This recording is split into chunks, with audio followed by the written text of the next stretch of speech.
Hello, welcome to the Nifty Experience. I'm Will, this is Preston, and this is our fourth episode of our YouTube series. How you feeling today? Dude, I'm pretty good. How about you? I'm feeling good. So it's been exactly 1 year since everything started shutting down for COVID.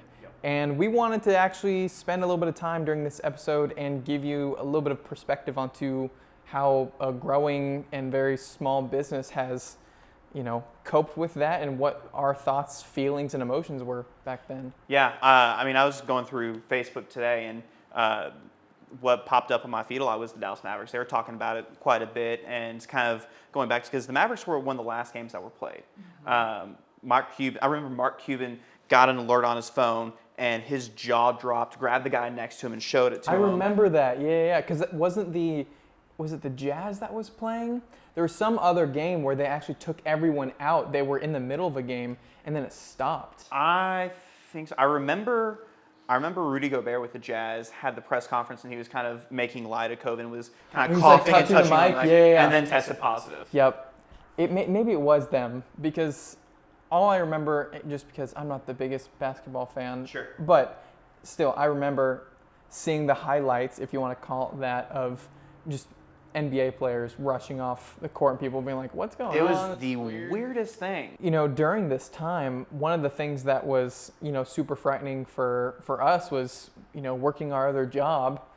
We were working in an office with a lot of immune compromised people. We were, yeah. And that brought a lot of concern to leadership, because we didn't know if we were going to stay in our office, if we were going to work from home, which we've been working from home for a year now. The longest 2 weeks of my life. Yeah, no kidding, no kidding.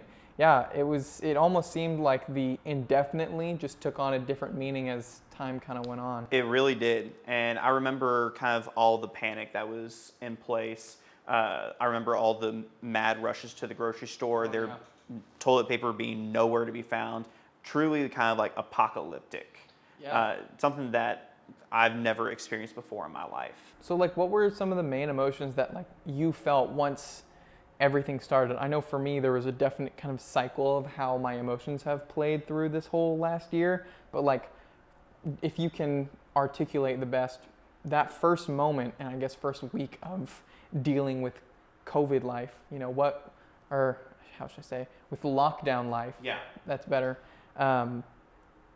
Take me through the emotions you were feeling. Yeah, well, I remember the first week, I was like, yeah, we get to work from home. We get it almost kind of like a vacation, because you didn't have to wake up early. You can just roll out of bed and get to work, and I didn't have to drive 40 minutes to an office. So that was really nice. But I had the news playing in the background, and I saw the count just slowly creeping up. Now there were 500 people that were infected in the U.S., 1,000, 1,500. And a week after we started working from home, my wife started working from home. So that first, I'm sure that you experienced this a lot living on your own, that whenever you're working from home by yourself in an apartment, it can get kind of lonely. Yeah. And really, you had to be really creative with your communication. You had to be a lot more intentional.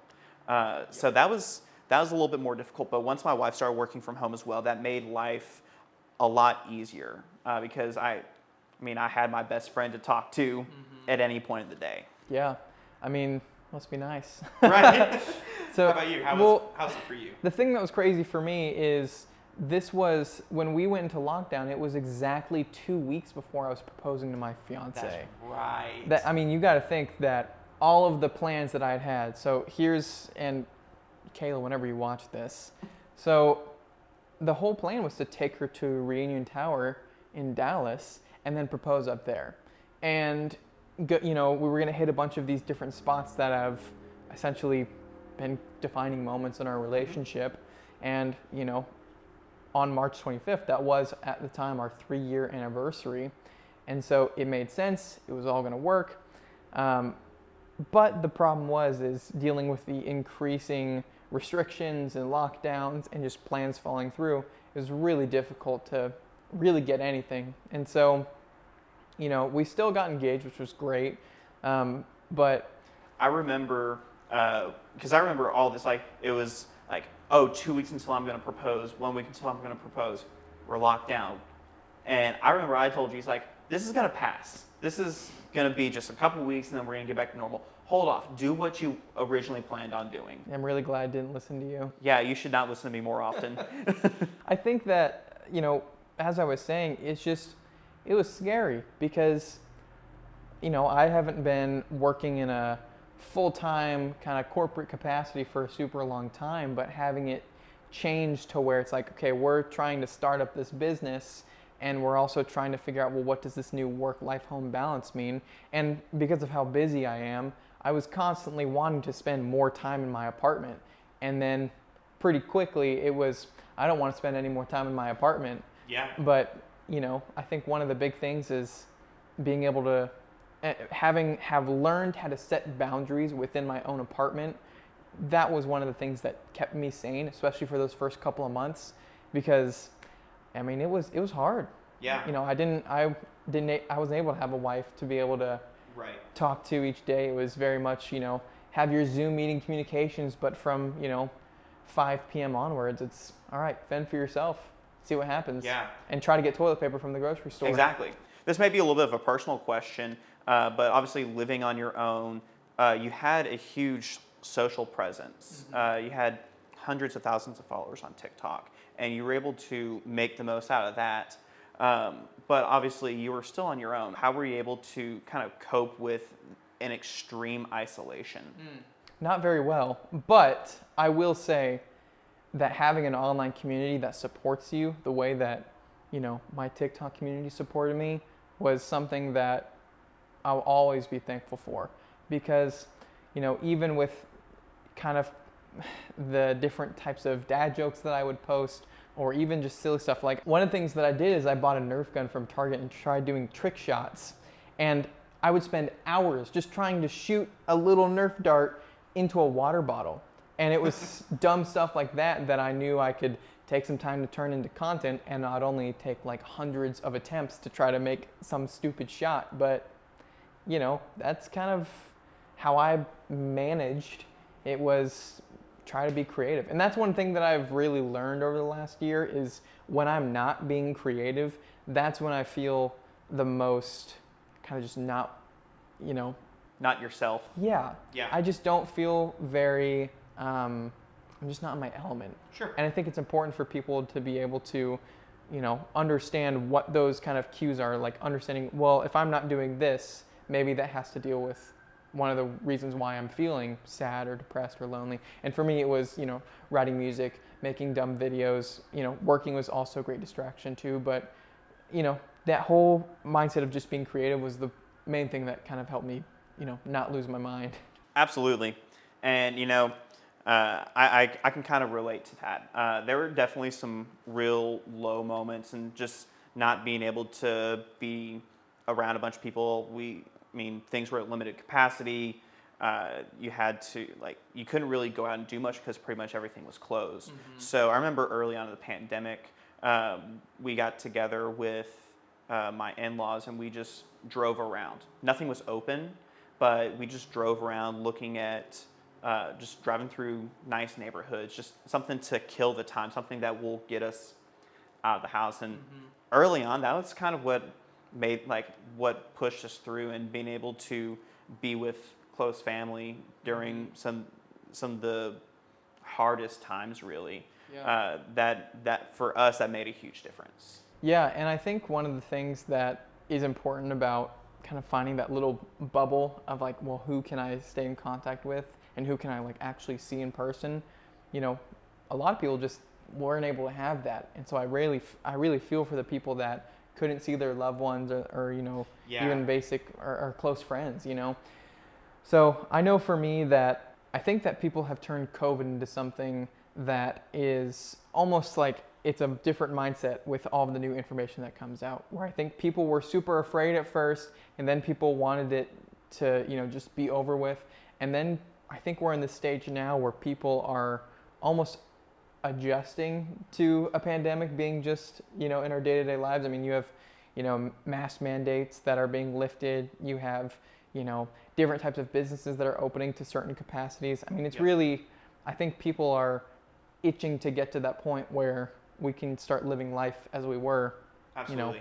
a little more than a year ago. So it looks like that things are kind of starting to go in the right direction where vaccines are going out like crazy. So hopefully we'll be getting to a spot to where things are going to get to pre-COVID levels, I guess. Yeah, I mean, I think that's what anyone can hope for. Yeah. But, so let me ask you this. Now that we're a year out and we've honestly grown quite a bit as a company, what would you say are like the main points in this last year of like stuff that's really been like, this has been like a Nifty moment? Not to be like cliche or cheesy, but like we've definitely had a lot of roadblocks. You know, I mean, we lost almost all of our clients because of COVID. At one point, yeah. But, you know, what are some of the big moments for you during this pandemic that have been like, this has been a way to like, this has been a good thing about our business? You know, I think the big thing for me is that we were able to give back to our clients. Mm-hmm. We brought on a Google Ads client literally 1 week before everything shut down. And he was originally just going to be on for 3 months and see if we can get him some new revenue. And we actually gave him an extra 3 months for free because we felt like that it wasn't fair to charge him during this time that there was nothing going on, everything was shut down. Mm-hmm. And I think it allowed us to really focus in on our clients and making sure that everybody was well taken care of. Yeah. And I think one thing that we both did very well is that we were consistently checking in. Mm-hmm. And just I don't care about the business. I don't care about the business. We both wanted to make sure that as people that they were taken care of. Yeah. And that their loved ones and their family was safe. Yeah, looking back, I'll say that I feel like that it allowed us to really focus in and improve our customer service. Not that it was bad in the first place, but we were able to check in on them as people. So I feel like that was something that was truly nifty about us. Mm-hmm.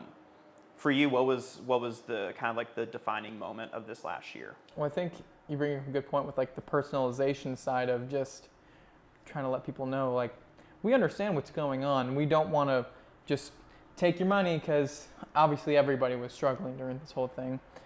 You know, I think for me, one of the defining moments was being able to still communicate and figure out a way to still outreach and kind of improve on our own side of things of, hey, even though there's a lot of crap going on right now, maybe we should take some time and figure out, well, what can we do to improve internally? And I think that a lot of people, when they're kicked down, they don't really know what to do, or they get scared and they just kind of want to stay in their own shell. But, you know, I think we made some good strides with, you know, different strategies we wanted to do, adjusting pricing to be a little bit more fair. Absolutely. You know, currently the process of adjusting our website too. And I think that we've done a lot of things to where it's like, hey, I think, you know, granted the circumstances, we've done a lot of things to kind of do some self-improvement. Absolutely, and to tack on to that initial shutdown really allowed us to take a step back and look at what was working and what wasn't. And really, there was a lot that was not working. Mm-hmm. And having that extra downtime to really refine our processes, I think in the long term, saved our butts. Mm-hmm. I definitely agree. Is there anything you want to mention about this? I know that, you know, we don't have a super crazy testimonial about our COVID experience, but is there anything else you want to share about with, I guess, in the past year, COVID-wise? Murder hornets. You heard it here, folks. Murder hornets. So I guess that wraps it up? Yeah, I think so. Alrighty, well, thank you so much for watching this video, everybody. Be sure to like and subscribe. It definitely helps us out and helps us out with the algorithm. And then if you haven't already, hit the bell button down below so you get notified when we post our next video here. So thanks again for watching, and we'll see you next time.